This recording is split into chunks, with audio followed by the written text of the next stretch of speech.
It's doesn't say 6 o'clock yet, but we're going to start, if that's okay with everybody. Everybody's here. Everybody looks like they're ready, so we're going to get going. So it's 6 o'clock now. So good to see y'all this evening. Join worship with us.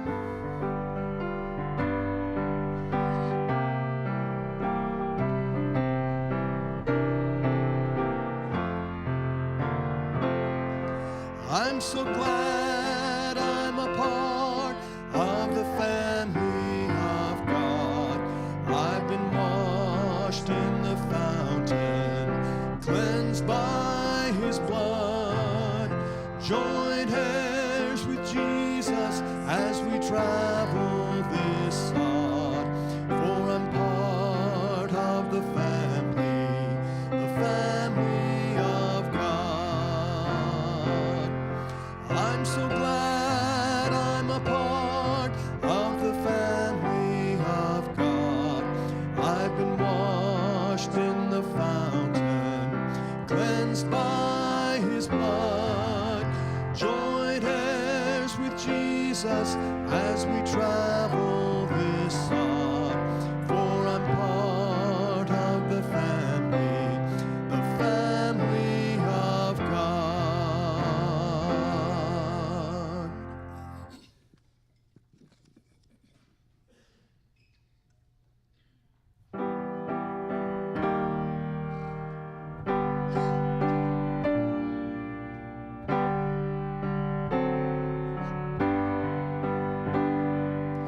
Jesus is all the world to me, my life, my joy, my all.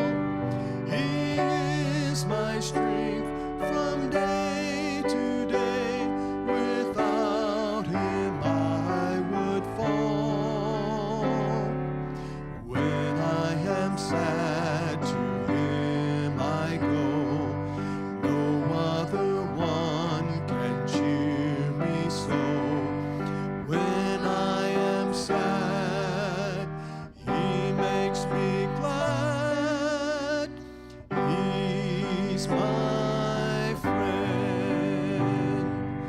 Jesus is all the world to me, my friend in trial soul. I go to Him for blessings, and He gives them more and more. He sends the sunshine and the rain. He sends the harvest golden grain. Sunshine and rain, harvest of grain. He's my friend. Jesus is all the world to me. I want no better friend. I trust Him now, I'll trust Him when life's fleeting days shall end. Beautiful life with such a friend. Beautiful life that has no end. Eternal life, eternal joy. He's my friend.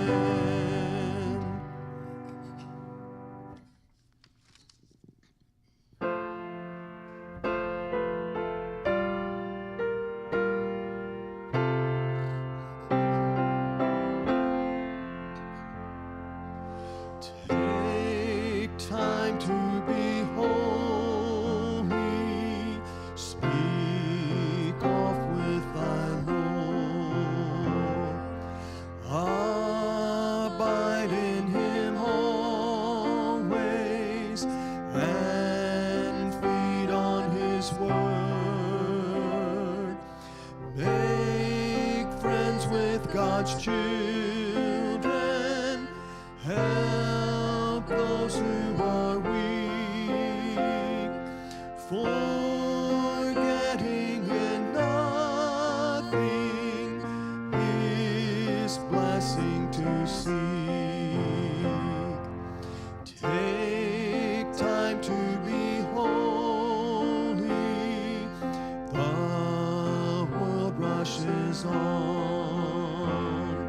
Spend much time in secret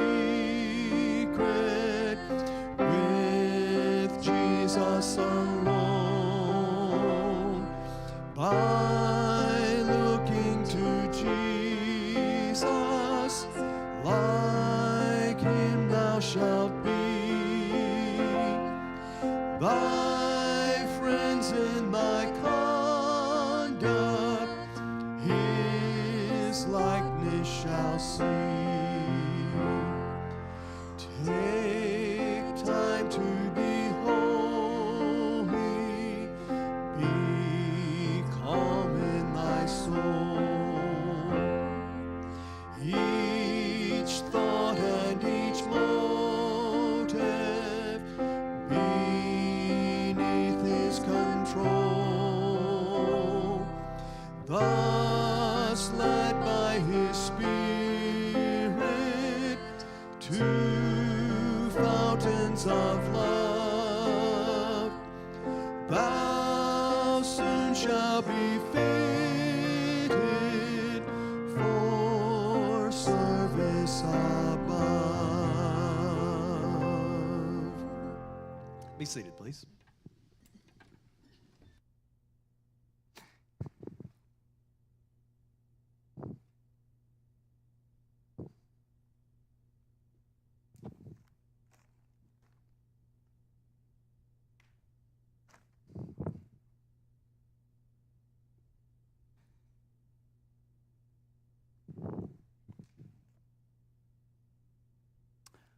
A joy to begin a new year, new series Sunday morning and Sunday night. Thank you for the feedback on Genesis. I heard as much positive feedback last year and as much encouragement from you that the Genesis study was encouraging and building up as I did Philippians, which was amazing. And so I'm looking forward to focusing on at least the first part of Moses' life. And so we'll work through the chapters of Exodus. It did dawn on me this week. I like to have scripture readings when we have a narrative, and so I won't be doing them Sunday mornings, but I can Sunday nights. And so if you would like to read a passage for us on Sunday night, just let me know, because that might be a chance. You might say, I'm intimidated Sunday morning. I don't want to read scripture, but I'll read something. I'll find a passage for you. I'd be glad to do that. Children, youth, welcome to do that. It's nice to hear the story before it's explained.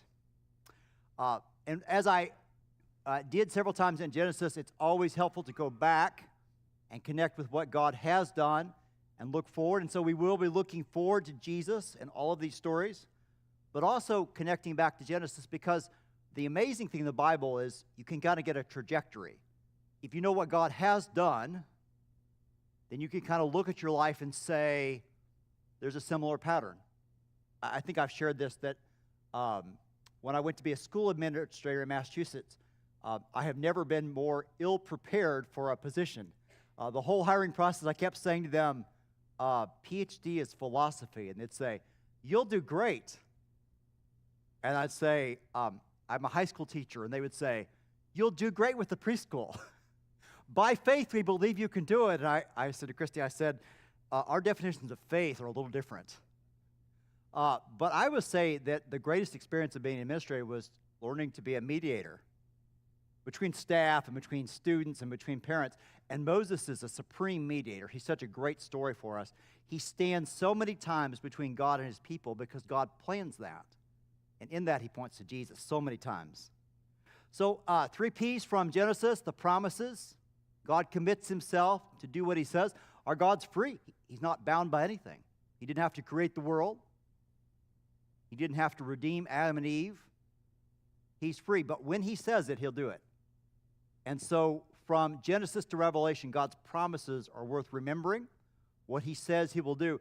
And tonight we're going to look at God fulfilling a promise centuries in the coming. Problems, God's people will always have external and internal enemies.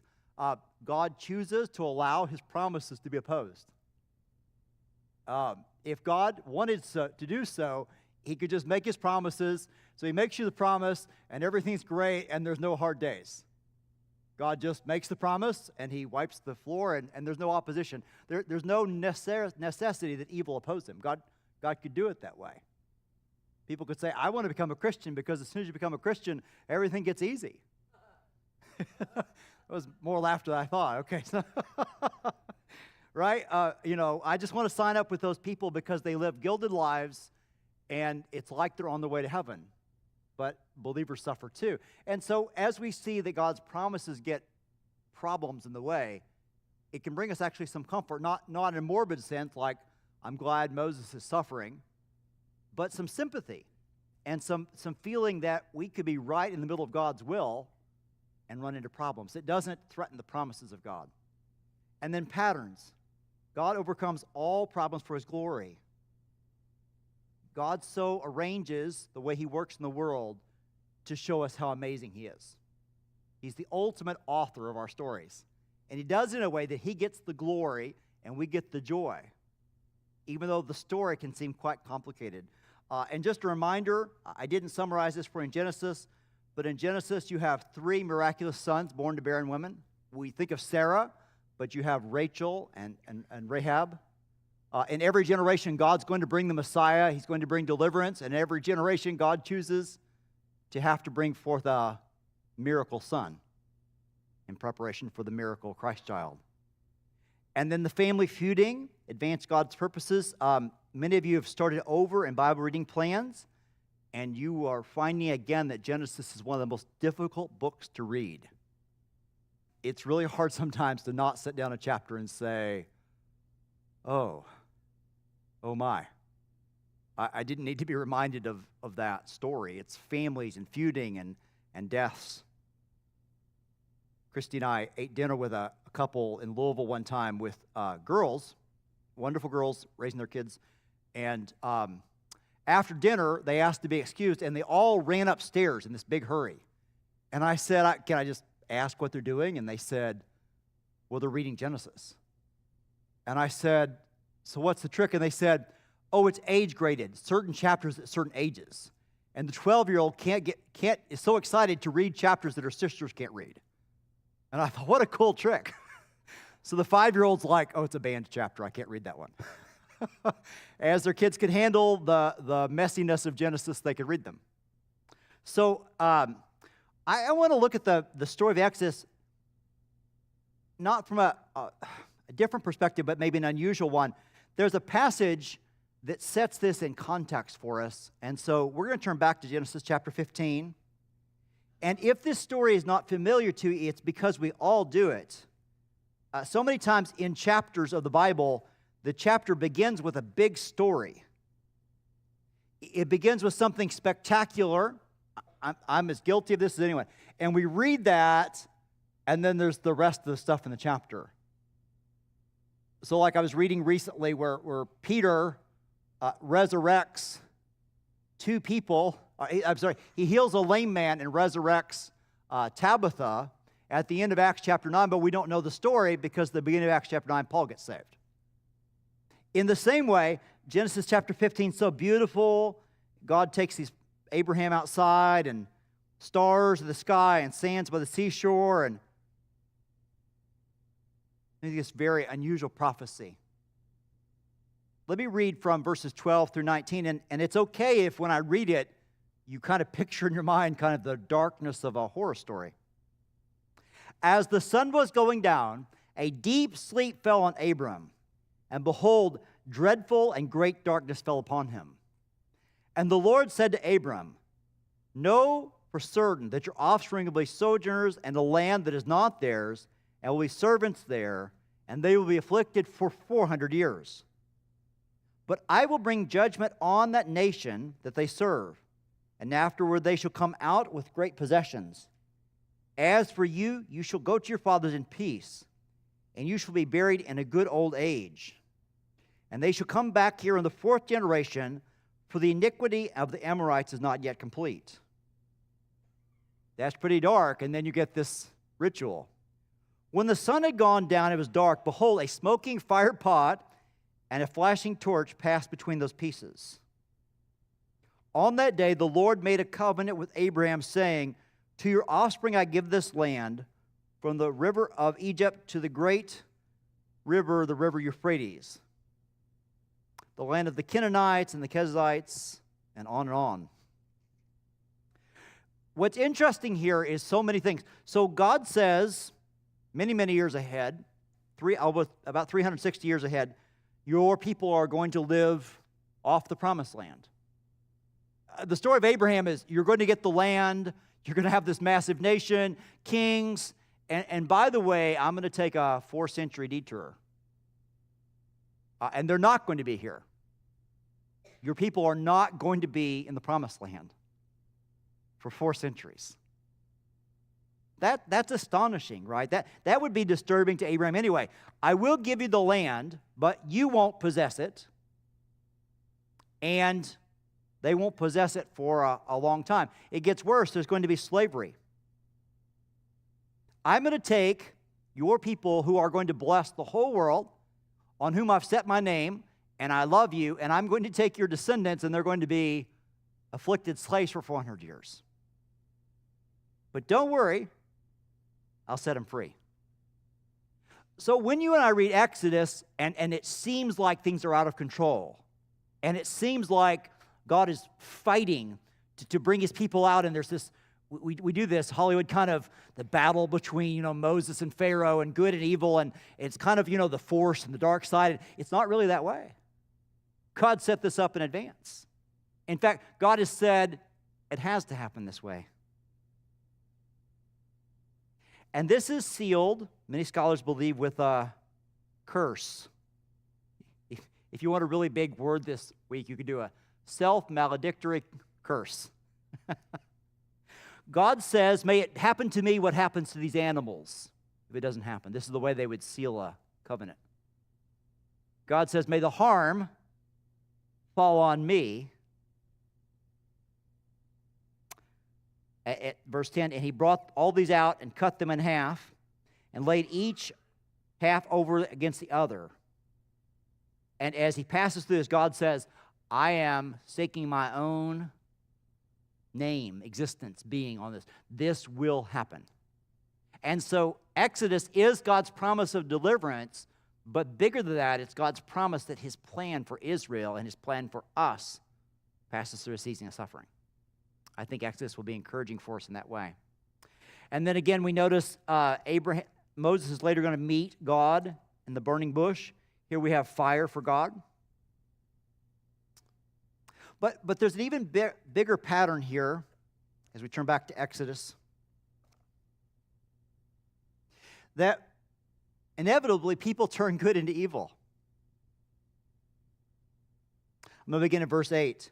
Now there arose a new king over Egypt who did not know Joseph. And he said to his people, behold, the people of Israel are too many and too mighty for us. Come, let us deal shrewdly with them, lest they multiply, and if war breaks out, they join our enemies and fight against us and escape from the land. Therefore they set taskmasters over them to afflict them with heavy burdens. They built for Pharaoh store cities, Pithom and Ramses. But the more they were oppressed, the more they multiplied, and the more they spread abroad. And the Egyptians were in dread of the people of Israel. So they ruthlessly made the people of Israel work as slaves and made their lives bitter with hard service, in mortar and in brick, and in kinds of work in the field. In all their work, they ruthlessly made them work of slaves. So I'm thinking of bigger, broader patterns that go beyond Exodus, and that is that people get spiritual amnesia. They get sinful amnesia. Inevitably, when I sin, it's because I've forgotten something. Right? You don't sin Sunday morning right after you walk out of worship, right? So it's on a high note, and you've been singing the glory of God, and you don't sin until you forget the glory of God. You and I will have new natures in heaven. We will not be able to sin, but even if we didn't have changed natures, we wouldn't sin anyway. Looking at the glory of God and being fulfilled in him, we would not sin. Adam and Eve can't sin in the very presence of God in the garden. In the very presence of God, experiencing him, we can't. The Egyptians show us sinful amnesia. They've forgotten, haven't they? Their nation exists because of a Jew. And I think this is not just the Pharaoh, but I suspect, because you can think of nationalism and civic pride, that over time the story of the Jews saving the Egyptians kind of got whitewashed. As you pass it on to the next generation, one generation says, well, those Jews really helped us out. And by the third or fourth generation, we're awesome, aren't we? I mean, they kind of forgot who the Jews were. They're alive because of the Jews. They forget. That's so tragic. There arose a new king over Egypt who did not know Joseph. That means his parents failed, and his grandparents failed, and his somewhere. Again, we read secular accounts of the history of Egypt, and they don't have this story. Somewhere, God's great works got lost in history. And so it is for you and I, right? When we remember the great works of God, when we sing the great works of God, we see them, we live for Him. Racism, I showed you twice in the book of Genesis that the Jews were just hated. They were hated a long time before they went there. There was just a supernatural, they were disgusted by them. Even when Joseph's brothers come and Joseph, the Pharaoh, is going to feed them, the servants won't eat in the presence of the Jews. They hated shepherds, they hated Jews. There's already racism, and now do you notice this paranoia? You're looking out at a people who love God and are just working as shepherds, and you've decided that they're a threat. Paranoia is usually a sin, isn't it? And so to the racism gets paranoia. Again, this just sounds like the news. People distrusting people and fear. If amnesia is forgetting the past, then paranoia about the future. Blindness. You know, it doesn't take a lot of intelligence to think God's really blessing these people. We should be nice to them. That happens in Genesis. Bad people, the Pharaoh and Latham and Labam, and in Genesis, sometimes people say, God's hand's upon you. Remember, Joseph is elevated in Potiphar's house because God's hand's with him. And in prison, he's elevated because God's hand's with him. And the Egyptians, instead of going, wow, things are going so well because of these people, they're so blessed, they decide that the blessed should be hurt. It's blindness. It's cruelty. Again, anywhere that slavery occurs, it's not pro-life, it's not of the Lord. And then the attempt to kill them. Verse 15, then the king of Egypt said to the Hebrew midwives, one of them who was named Shiphrah and the other Puah, when you serve as a midwife to the Hebrew women and see them on the birth stool, if it's a son, you shall kill him, but if it's a daughter, she shall live. Again, we're not overreading the Bible to say that there's a pro-life love of children and birth and families in the Bible, and there's always a satanic attempt on it. Again, this doesn't have to be here. Pharaoh can wipe them out. Pharaoh could have chosen to kill the Jews. He could have chosen to execute them. Again, what's he going to do? He's going to attack the very family structure. To be pro-life, to be pro-children, to be pro-family, to be pro-growth is very biblical. It's such an easy theme there. Well, we always know that humans turn good into evil, but God is so good. He turns evil into good and glory. And so here's what I noticed in this story is that they might have forgotten, but God does not. God has not forgotten. If you were 200 years into this, 300 years into this, can you imagine just wondering? I mean, they obviously held on to their faith. They were remembering the promises to Abraham, Isaac, and Jacob, that someday they would be a great people and they would have the land. But it's been 200 years since anybody's seen the land. You might as well be talking about the moon. Hey, someday we'll have the moon. Well, so you've been there? Well, I haven't seen it there, but we can, God has not forgotten His promises. God has a glorious memory. God will remember. And again, the comfort for you and I is that no matter what happens this year or no matter where you end up, God remembers. And it's not just our good, it's His glory on the land. He won't abandon you. There's a glorious plan. You see, they're a little people. 75 people go down to Egypt. And God could have supernaturally protected them in the promised land from big nations, but He chooses not to do that. Instead of, and then the 75 were attacked by this huge nation, and they fought. God gives them an incubator. He takes them to Egypt for them to grow. They have all the food they need. They have all the good weather. They have everything they need. God puts them there for them to multiply. He puts them in a foreign land far from home to multiply. And remember, Abraham's told they're sojourners. Well, that's a good word for you and I too, right? We're thriving here.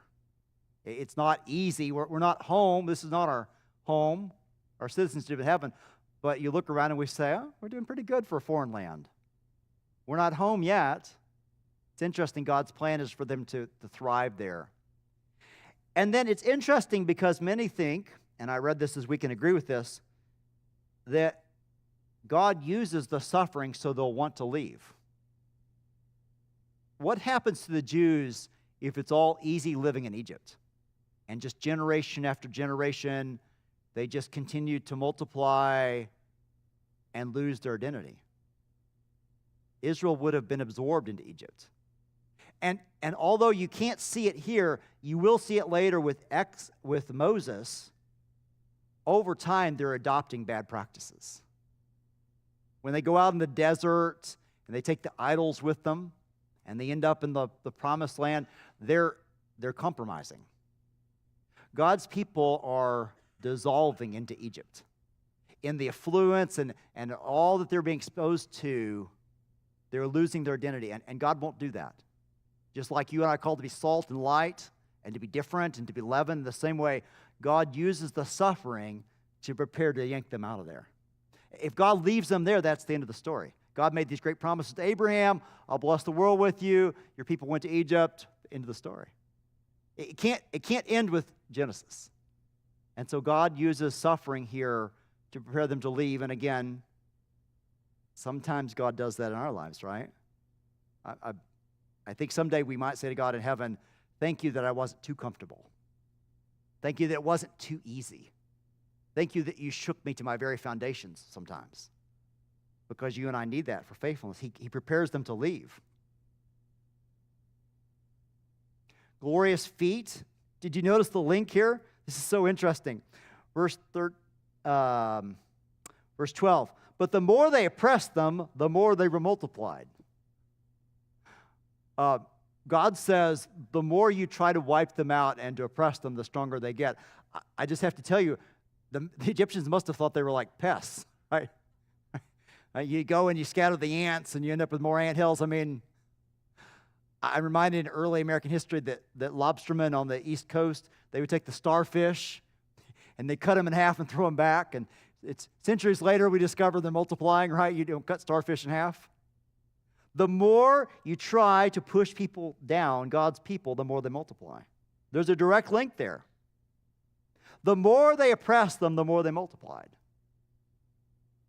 Now they have a reason to be paranoid, right? Initially, I'm not sure, but suddenly you're looking up and you're like, wow, the non-resident population, the alien population is increasing here. We're losing our country.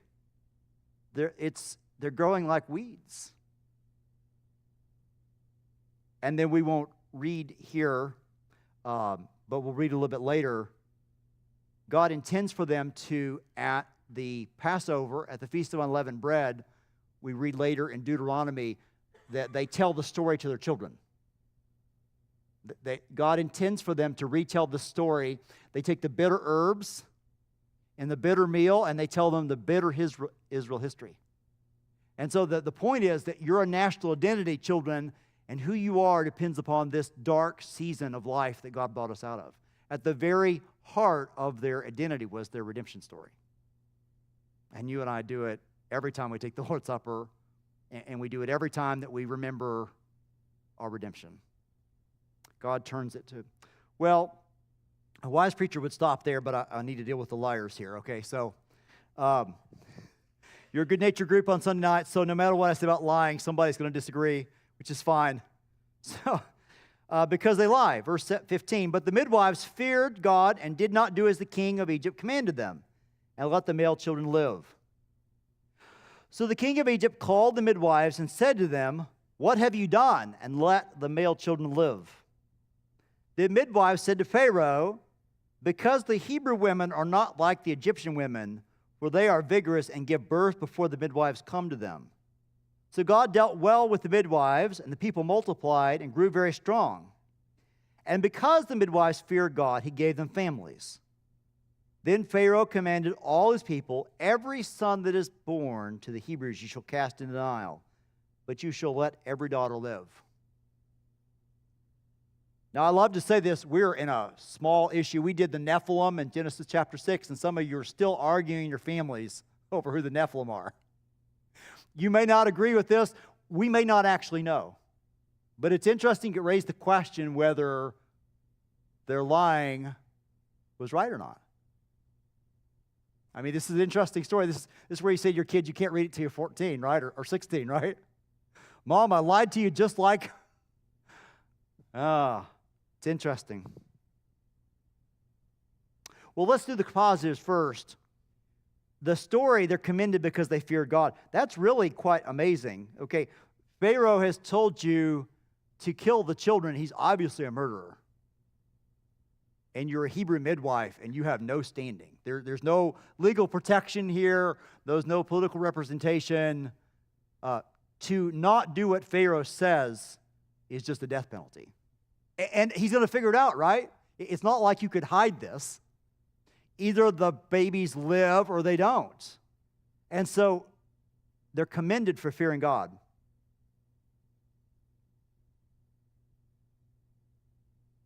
Because the midwives feared God, he blessed them. So we know that God favors them. And they fear him enough to risk death. And it's interesting that we get their names. Again, we don't get the name of Pharaoh here. We don't get a lot of names in the Bible. We're given their names, their heroines. And again, it doesn't say this, but it kind of implies God gave them families, verse 21. Many think that midwives among the Jewish women were the ones who couldn't have their own children. These may be barren women. And so they could serve as midwives, and they could be out of the home, and they could be available day and night. They could be first responders because they don't have families. And it seems like what happens is, again, because they spared those children, God blessed them with their own. So there's a reward here. There's a clear pattern. Even if they sin, God still used them. And that would make sense, right? We can look anywhere in the Bible and say, I'm not sure if that action was a right action. I certainly wouldn't imitate that action, but God uses it anyway. Here's some options, and again, you can pick any one that you want, or you may come up with a different one.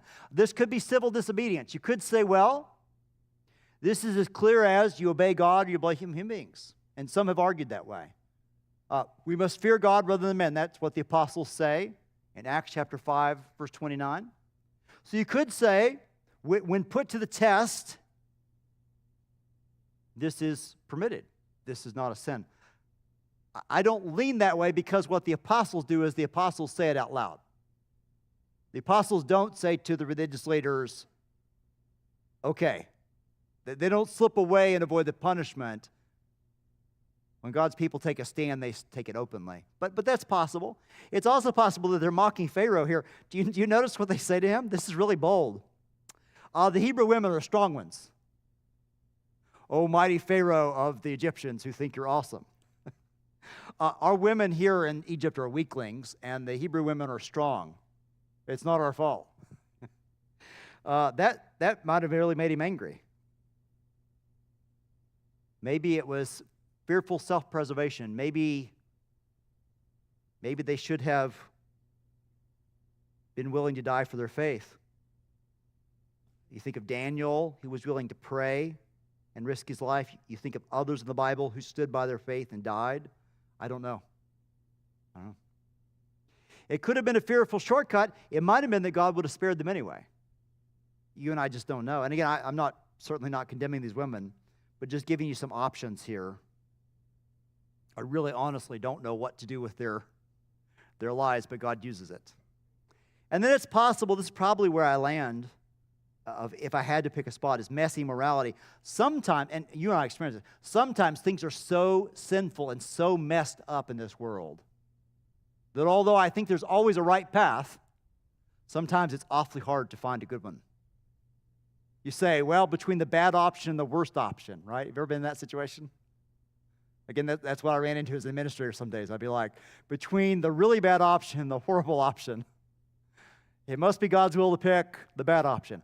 And so sometimes this world is just so messed up that don't be surprised if you and I end up in situations where we have to say, boy, just nothing seems right. Well, I'm going to give us some life lessons, but first I want to do one more connection here between our series, Jesus and Moses. Because I'm going to try to show us in Genesis that there's not a wide divide. People today say Old Testament versus New Testament, or the Old Covenant versus New Covenant. And we all recognize there's a difference. But you hear people today say, well, I like Christianity, but you got that weird stuff about shellfish, and people, even in the church today, will sometimes kind of cast stones at the Old Testament and say, that kind of weird stuff. Actually, I said I wouldn't have you turn, but let's do that. We're not going to come back to Exodus. I want to do some New Testament passages here. The Gospels, Matthew chapter 5, verse 17, from the Sermon on the Mount. Matthew chapter 5, verse 17. I'm not worried it'll be a few weeks before we get there Sunday morning, so just nod Sunday morning like you haven't heard it before. Or go, as I've always believed. Matthew chapter 5, verse 17. Jesus says, do not think that I came to abolish the law or the prophets. I did not come to abolish, but to fulfill them. And so Jesus doesn't do it with the Old Testament. You and I have to be careful. We're New Testament Christians, and we're very happy about that. But we can't say, well, the Old Testament. Because Jesus says that wasn't his purpose. It's going to sound like it because Jesus is going to disagree with how it's been interpreted. And so if you and I struggle to interpret the Old Testament, New Testament, and put them together, what God has joined together, let no man separate. If we struggle, it's on us. It's our failure. In God's mind, they fit together seamlessly, even though I'll be the first to admit that sometimes it's a struggle to make them fit, right? Yet there is New Testament grace revealed in Jesus' word. There's more. So that must be true. Jesus said that, Matthew 5:17. John tells us something a little bit more. John chapter 1. I believe it's also verse 17. I believe one of the ladies' classes have been in the Gospel of John this year.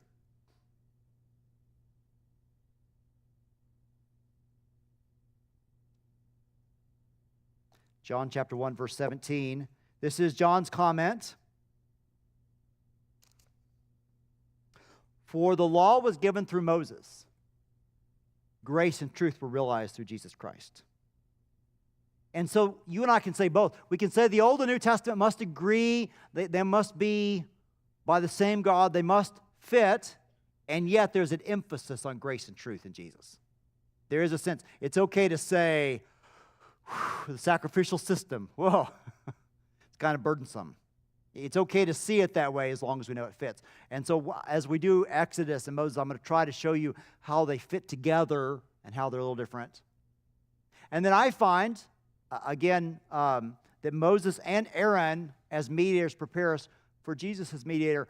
We give credit to Aaron because he's the high priest, and we have the great high priest. But you're going to see again and again where God puts Moses in a spot where he says, I'm angry, and Moses says, forgive or take it out on me. And in God's plan, Moses is going to put himself between the wrath of God, well-deserved, and the judgment on the people. Moses does it again and again and again. And every time Moses does that, you and I are going to say, that looks a lot like Jesus. Life lessons, just some closing. Jesus models, patterns and shadows fill the Old Testament. Moses is Jesus' model. His life is going to be a Jesus pattern, and it's a shadow. We see more clearly in who Jesus is, who Moses was. And then 3 statements that, again, will apply to us. God's promises are fulfilled in surprising ways. I love hearing what God's doing in the life of believers. I love it because I'm always surprised. There are very few repeats. Somebody says, let me tell you what God's doing in my life, and I'll say, I have never heard that before. What a surprising way God did that. Our stories we tell, God fulfills His promises in surprising ways. We're not cookie cutters. And God will fulfill it this way in this life and this way in this life. And I know I get to anticipating. I go, oh, I know how God will solve this situation, and there's something new. I find new stories of how God fulfills His promises all the time. It's amazing. The God who made a diverse world has diverse ways. God's promises are always opposed. You and I are to never say, life is hard, therefore God is angry with me. He might be, but you and I can't assume that. Sometimes you might say, it was a hard year. We were faithful. We did a lot right. In fact, we were more faithful last year than we've ever been, and it was a rotten year. That can happen. I say to our church leadership many times, thank God for the way He's blessing our church, but you and I could be doing everything right and suffering. God fulfills His plans in surprising ways. That's who He is. And then God uses weak people to fulfill His purposes. Moses is weak. He's weak at the start. He's babbling. I can't say anything. He's weak. He gets angry with God a lot. He has some temper tantrums. And in the end, God won't let him go to the promised land. But He's mighty. He's an amazing God. God gets the glory. God's hero in Exodus, just like He was in Genesis. Let me close in prayer. Father, we do thank You that we can look and be encouraged across centuries, Lord, across millennia. We can look back and see in the life of Moses lessons for us. We can see in the life of Your people examples for us, Lord. Thank You that, like You did with the people of Israel, You redeemed us. Your firstborn, He died for us, Your Son, Jesus. Just like the Passover will foreshadow. And so we thank You, Lord. We ask that You enlighten our eyes and our hearts, Lord, to enjoy and to savor and to love more the stories of faith from Exodus.